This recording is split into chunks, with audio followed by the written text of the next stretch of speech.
കുണത്കിങ്കിണീജാലകോലാഹലഡ്യം ലസൽപീതവാസോവസാനം ചലന്തം യശോദാങ്കണേ യോഗിനാമപ്യഗമ്യം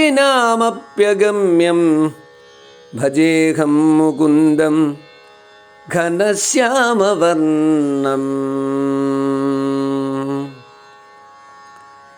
എല്ലാവർക്കും ജ്യോതിർഗംഗയുടെ ജ്യോതിഷ പഠന പദ്ധതിയിലേക്ക് ഒരിക്കൽ കൂടി ഹൃദയം നിറഞ്ഞ സ്വാഗതം. കഴിഞ്ഞ ക്ലാസ്സിൽ സൂര്യാദി വ്യാഴപര്യന്തമുള്ള എല്ലാ ഭാവഫലങ്ങളെയും പൂർണ്ണമായി പറയപ്പെട്ടതിന് ശേഷം ലഗ്നത്തിൽ ശുക്രൻ എന്നാലുള്ള ഫലത്തെ കൂടി പറഞ്ഞു വെച്ചു. ഇന്ന് നമുക്ക് ചർച്ച ചെയ്യേണ്ടത് രണ്ടാം ഭാവത്തിൽ ശുക്രൻ എന്നാൽ അനുഭവിക്കുന്ന ഫലവിഷയത്തെക്കുറിച്ചാണ്.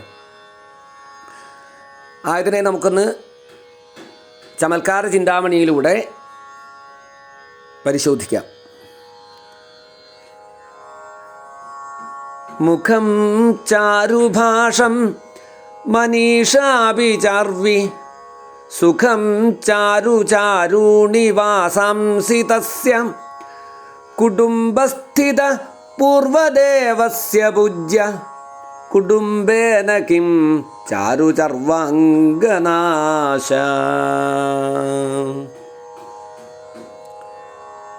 ഒന്നുകൂടി ചെല്ലാം. മുഖം ചാരുഭാഷം മനീഷാഭിചാർവി സുഖം ചാരുചാരുണിവാസാംസി തസ്യ കുടുംബസ്ഥിത പൂർവദേവസ്യ പൂജ്യ കുടുംബേന കിം ചാരുചർവാംഗനാശ.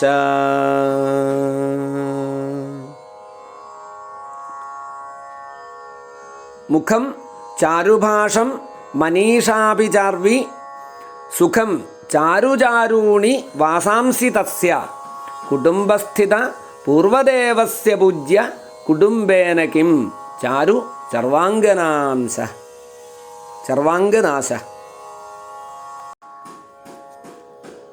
ഇവിടെ ശുക്രൻ്റെ പര്യായപദമായിട്ട് പറയപ്പെട്ടത് പൂർവദേവൻ എന്നാണ് എന്ന് മനസ്സിലാക്കണം. പൂർവദേവസ്യ പൂജ്യ, പൂർവദേവനാൽ പൂർവദേവൻ്റെ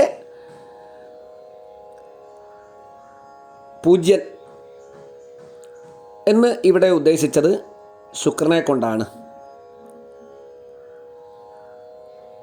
സാമാന്യേന അസുരഗുരുവാണ് ശുക്രൻ എന്ന് പറയാറുണ്ടെങ്കിലും ഇവിടെ പൂർവദേവൻ എന്നുള്ളതായ ഒരു പര്യായമാണ് ആചാര്യൻ പ്രയോഗിച്ചിട്ടുള്ളത്. അതിൻ്റെ ഹൃദ്ഗതം നമുക്ക് വ്യക്തമല്ല എന്നർത്ഥം.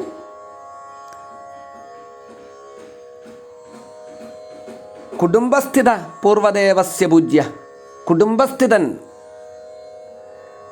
എന്ന് പറഞ്ഞാൽ രണ്ടാം ഭാവത്തിൽ സ്ഥിതി ചെയ്യുന്നതായ പൂർവദേവൻ്റെ പൂജ്യൻ. കുടുംബം എന്ന് പറഞ്ഞാൽ രണ്ടാം ഭാവ. ധനകുടുംബ സഹോത്ഥബന്ധുപുത്രാരി പത്നി മരണാനി ശുഭാസ്പദായ എന്നുള്ള ശ്ലോകത്തിൽ നിന്നാണ് രണ്ടാം ഭാവം കുടുംബമാണ് എന്ന് നമുക്ക് വ്യക്തമാകുന്നത്.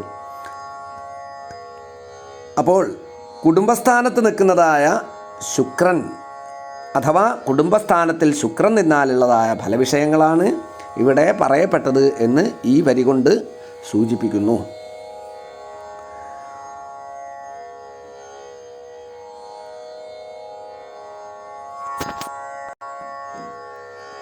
മുഖം ചാരുഭാഷം എന്നാണ് ആദ്യം പറഞ്ഞിട്ടുള്ളത്.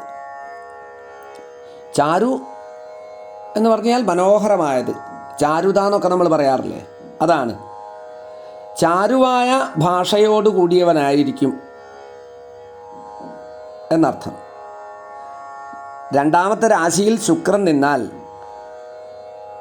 അവൻ്റെ മുഖത്ത് നിന്ന് വരുന്നതായ വാക്കുകളെല്ലാം വളരെ മനോഹരമായിരിക്കും എന്നാണ് അർത്ഥം. സുന്ദരമായ വാക്യങ്ങളെ പദശൈലി കൊണ്ടും ശബ്ദസുഖം കൊണ്ടും ആളുകളെ വളരെ സന്തോഷിപ്പിക്കുന്നതായ അവസ്ഥ ഉണ്ടാകുമെന്ന് അർത്ഥം. ബുദ്ധിയും എങ്ങനെയാണ്?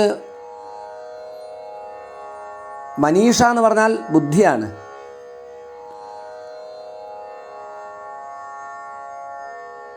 ആ ബുദ്ധിയുടെ കാര്യം ചിന്തിക്കുമ്പോഴും അത് വളരെ ചാരുവായിരിക്കും. വളരെ മനോഹരമായ ബുദ്ധിയോടുകൂടിയവനുമായിരിക്കും 2-ൽ ശുക്രൻ നിൽക്കുന്നവൻ എന്ന് ആ വരിയുടെ അർത്ഥം. രണ്ടാമത്തെ വരി സുഖം ചാരു ചാരൂണി വാസാംസി തസ്യ എന്നാണ്. ചാരുവായ സുഖത്തെ അനുഭവിക്കും. നല്ല വിധത്തിൽ സുഖത്തെ മനോഹരമായി അനുഭവിക്കാൻ കഴിയുന്ന വ്യക്തിയായിരിക്കും. ചാരൂണി വാസാംസി തസ്യ, വസ്ത്രവും അങ്ങനെ തന്നെയായിരിക്കും അർത്ഥം.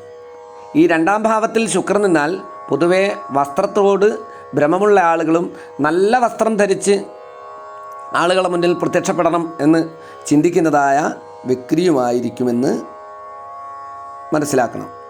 3-ാമത്തെ വരിയാണ്. അതിൻ്റെ അർത്ഥം നമ്മൾ ആദ്യം പറഞ്ഞു കഴിഞ്ഞു. കുടുംബസ്ഥിത പൂർവദേവസ്യ പൂജ്യ, കുടുംബസ്ഥിതനായ പൂർവദേവൻ്റെ പൂജ്യൻ 2-ാം ഭാവത്തിൽ നിൽക്കുന്നതായ ശുക്രൻ. കുടുംബേന കിം ചാരു, അവന് നല്ല ഒരു കുടുംബം ഉണ്ടാകുമോ എന്ന് സംശയം പ്രകടിപ്പിക്കുകയാണ്. പക്ഷേ 2-ാമത്തെ രാശിയിൽ ശുക്രൻ നിന്നാൽ വളരെയധികം കുടുംബസുഖത്തെ അനുഭവിക്കുമെന്നാണ് മനസ്സിലാക്കേണ്ടത്. പിന്നീട് പറയുന്നു ചാരു ചർവാംഗനാശ, അവൻ ചാരുചർവാംഗനാശനമായിരിക്കും.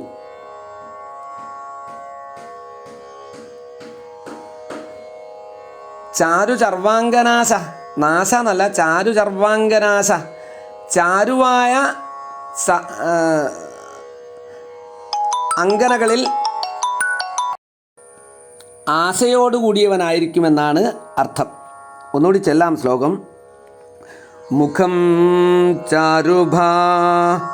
ചാരുഭാഷം മനീഷാഭിചാർഭി സുഖം ചാരുചാരൂണി വാസംസിതസ്യ കുടുംബസ്ഥിത ദേവ പൂർവദേവസ്യ പൂജ്യ കുടുംബേന കിം ചാരുചർവാംഗനാശ.